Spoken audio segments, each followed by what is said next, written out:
कि अब वीरेंद्र सहवाग को टीम से कोई नहीं निकाल सकता। उसके बाद वो 1 साल खेले, उन्होंने कहीं जाके 77 रन मारे और बीच में बहुत सारा गैप आ गया, 6-7 महीने का गैप आ गया था कि वीरेंद्र सहवाग जो है, ये मैं सबको सुना रहा हूँ और अगर वीरेंद्र सहवाग जी सुनते हो तो वो ध्यान रखें, मैं नजफगढ़ में बैठा हूँ और वो नजफगढ़ के ही हैं।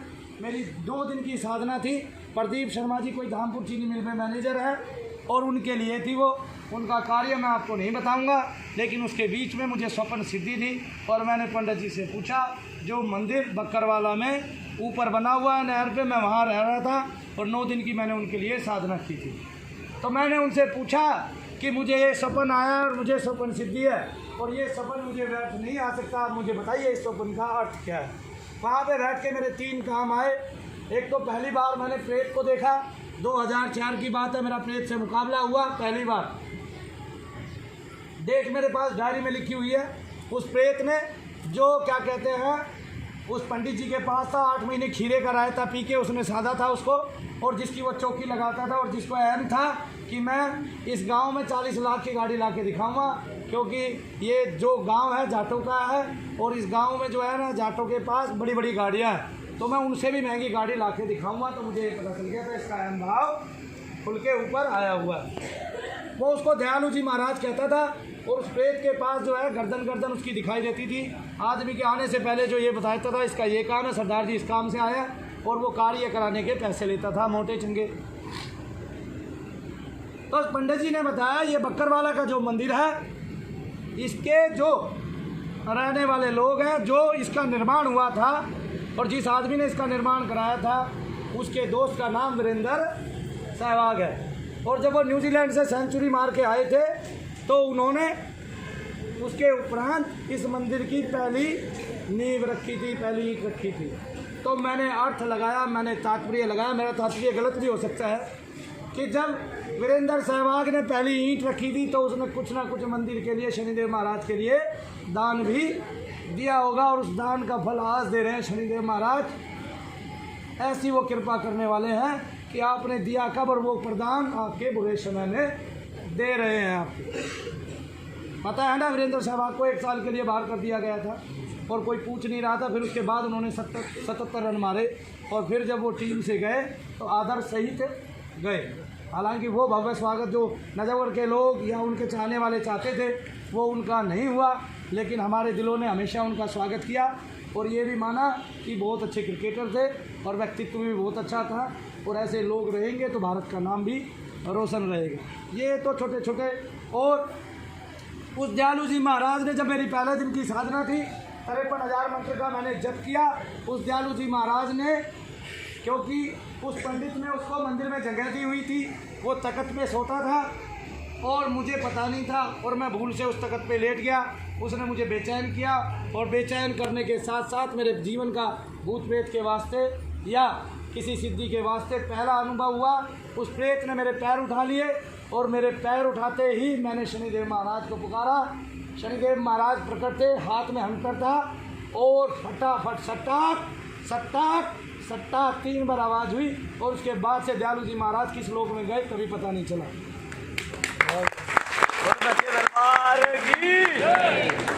अब पंडित जी का अहंकार गया।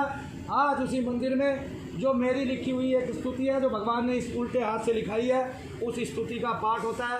वो पंडित जी भी उसी स्तुति के पाठ से हवन करता है और उसने ऐसी वैसी बातें छोड़ दी और सन्मार्ग अपनाया। सन्मार्ग अपना के उनका बीच में फ़ोन आया कि उन्होंने कई मंदिर शनिदेव महाराज के बना लिए। मैं चाहता हूँ सब पे ऐसी ही भगवत कृपा हो, सबको ऐसे ही शनिदेव महाराज की अर्जी लगे, सबको ऐसे ही शनिदेव महाराज जो है अपना आशीष दें और सब जो है उनके आशीर्वाद के, उनकी छत्र छाया के तले फले फूलें और बढ़ें।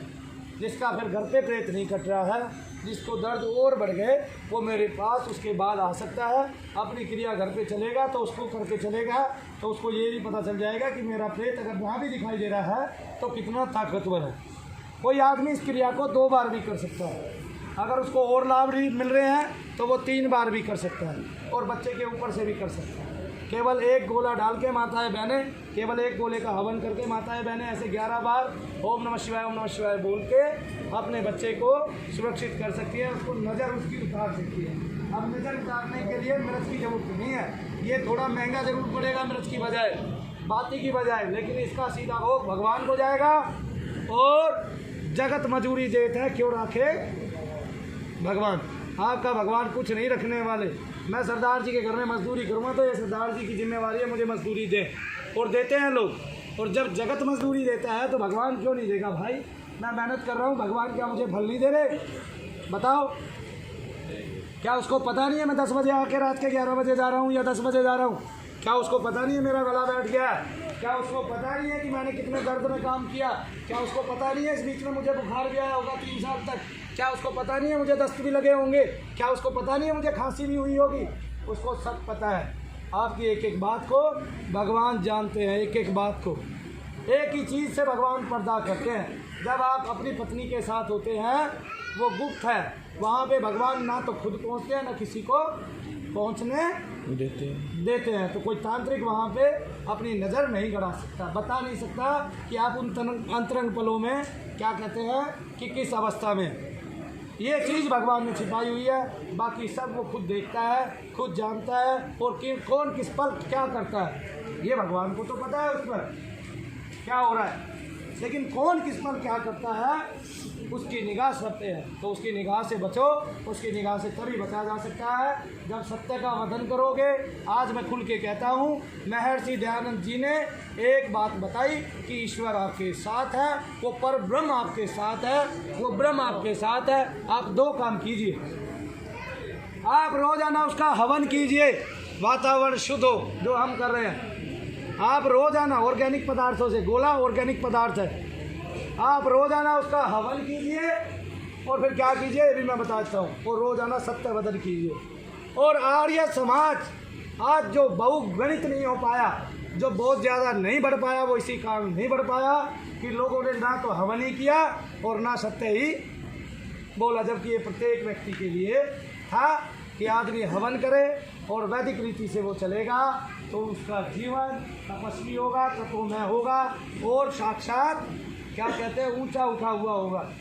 और जब वो करते थे तो वो दिखाते भी थे। महर्षि दयानंद का इतना वर्चस्व था, इतना प्रभाव था कि उनको जो 190 वर्ष के संत थे तेलंग स्वामी, उन्होंने बनारस में रोका, बाकी वो पूरे हिंदुस्तान में परचम लहरा है किसका? आर्य समाज का, और उस समाज का, उस सत्य का, और उस ईश्वर का, और उस हवन क्रिया का कि आपने रोजाना हवन करना है, रोजाना उस ईश्वर को, ब्रह्म को भोग देना है और सत्य का वधन करना है। ये 2 चीज़ महर्षि दयानंद ने दी थी। और कोई कहता है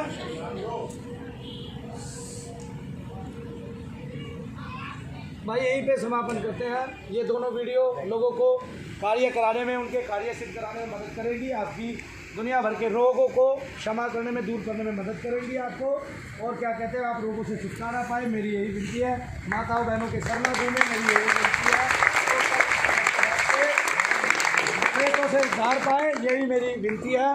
और किसी को भी प्रेत इस रूप में दुखी ना करे जैसे मेरी माताएं बहनें होती है। और मैं शायद जब छोटा था, ठीक है, कहते हुए मुझे जो है विडम्बना हो रही है, मेरा गला भर आता है। जब मैं बालाजी गया था, कम से कम 7 से 8 वर्ष का था, और किसी बहन के बाल खुले थे, उसकी छाती पे पत्थर रखा था, तो मेरी आंखों में आंसू आ गए। मैंने वहाँ पे ही बालाजी महाराज से प्रार्थना की जब मैं 7-8 वर्ष का था। ये बात मुझे आज तक याद है कि ऐसे कभी किसी माँ का, किसी बहन का सर नहीं घूमना चाहिए। ठीक है, मैं बहुत ज़्यादा भावुक हूँ। क्यों? कल भी मैंने दिखाया, संसार है, सबके पास एक वैल्यू है, इज्जत है। और जो मनु भैया ने आज तक वीडियो डाली है वो लोगों को संदेश देने के लिए डाली है। इनसे डरना नहीं है बिल्कुल भी। अपने घर में अपने बच्चों को बोल देना कि इनसे डरना ही नहीं है भूत प्रेत से। अगर किसी को हाजिरी ताकतवर आती है तो छोड़ दो उसके भरोसे, पर भगवान से केवल दूर से दुआ करो, उसमें ध्यान देना बंद कर दो। जब प्रेत पे आपका ध्यान नहीं होगा तो वो। और एक बात, कोई भी भाई अगर आज मुझे सुन रहा है तो प्रेत के किसी भी वचन को वो सच्चा ना जाने। क्यों? क्योंकि ये वसवसा डालते हैं। ये बात कुरान शरीफ में लिखी हुई है, ये झूठ बोलते हैं। ये बात हिंदू ग्रंथों में है कि इन्होंने ब्रह्म जाल फैलाना ही फैलाना है। आप इनकी एक भी बात को सत्य ना माने। ये कहते हैं मैं भगवान हूँ, मैं भोलेनाथ हूँ, फैल कर दे। ये कहते हैं कि मैं माता हूँ, छोड़ दें। ठीक है, आपके पास कोई तर्क नहीं है। कोई प्रेत आता है, आपने कोई सिद्धि नहीं की, आप 40 दिन बैठ के जप नहीं किया और आपके अंदर जो प्रेत है वो एकदम से माता बन के खड़ा हो जाता है। आप यहीं से आइडिया लगा लें कि अभी तक तो आपने कुछ किया ही नहीं है जिससे आपको कोई सिद्धि मिले माता की, तो फिर माता आ कहाँ से गई। तो इसलिए ये सारी चीज़ें छोड़ के और जो है अपना संकल्प ले। जैसे मैं कहता हूँ, मैं सत्यवदन करता हूँ, शनिदेव महाराज के सामने हाथ उठाकर कहता हूँ, और जो जो मैंने बताया सब मेरे अनुभव में है, सब मेरे अनुभव में है। मैं अनुभव से चला हूँ, मैंने दुख पाया है, मैंने कष्ट पाया है, कष्ट पाके मैंने मंत्रों को सीखा है, किसी पंडित का सहारा नहीं लिया, केवल शनिदेव का सहारा लिया है। वही मेरे गुरु है, वही मेरे इष्ट है, वही मेरे आधार है। मेरी सब देवों में समान श्रद्धा है, सब धर्मों में समान श्रद्धा है, सब देवों में समान श्रद्धा है, सब धर्मों में समान श्रद्धा है। ये आज मैं करके भी दिखाऊंगा आपको, क्योंकि मैं जो कहता हूँ वो करके ही दिखाता हूँ। फिर भी भारत के 4 बड़े चैनलों से मैंने आपका पीछा छुड़वा दिया है, जो लोग केवल झूठ के आधार पर, लोक कल्याण के नाम पर बहाना भरते हैं, फ्रॉड करते हैं और ये सारे कार्य करते हैं। जय शनिदेव, जय शनिदेव, या शाबेर सच्चे दरबार की जय, शनिदेव महाराज की जय, शंकर भगवान की जय।